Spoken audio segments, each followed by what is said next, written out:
ಮೈಸೂರಿನಲ್ಲಿ ವರುಣನ ಅಬ್ಬರ, ವಾಹನ ಸಂಚಾರ ಅಸ್ತವ್ಯಸ್ತ, ಧರೆಗುರುಳಿದ ಮರಗಳು, ಟ್ರಾಫಿಕ್ ಭೂತಕ್ಕೆ ಸವಾರರು ಪರದಾಟ.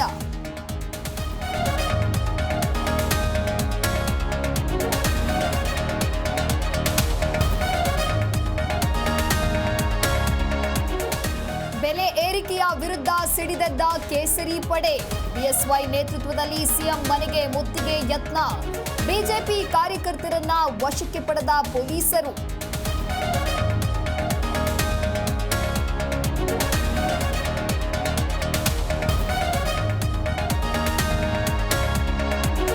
ವಕ್ಫ್ ಬಿಲ್ ವಿರುದ್ಧ ರಾಜ್ಯಸಭೆಯಲ್ಲಿ ಗದ್ದಲ, ವಿಪಕ್ಷಗಳಿಂದ ಕೇಂದ್ರ ಸರ್ಕಾರದ ವಿರುದ್ಧ ಆಕ್ರೋಶ.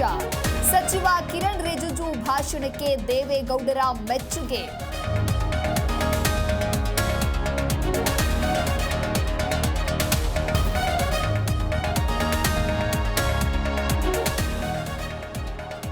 ಕೊಲೆ ಸುಪಾರಿ ಬಗ್ಗೆ ಎಸ್ಪಿಗೆ ಕಂಪ್ಲೇಂಟ್ ಕೊಟ್ಟಿದ್ದೇನೆ, ತನಿಖೆ ಆಗಲಿ, ಅಸಲಿ ಕಾರಣ ಗೊತ್ತಾಗತ್ತೆ.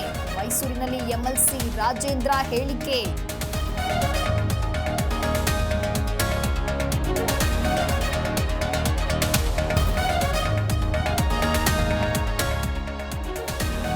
ಮಿನಿಸ್ಟರ್ ಪೋಸ್ಟ್ ನಿರ್ವಹಿಸುವ ಶಕ್ತಿ ನನಗಿಲ್ಲ, ಸಚಿವ ಸಂಪುಟ ವಿಸ್ತರಣೆ ಕಾಂಗ್ರೆಸ್ಗೆ ಬಿಟ್ಟಿದ್ದು. ಚಿಕ್ಕಬಳ್ಳಾಪುರ ಶಾಸಕ ಪ್ರದೀಪ್ ಈಶ್ವರ್ ಹೇಳಿಕೆ.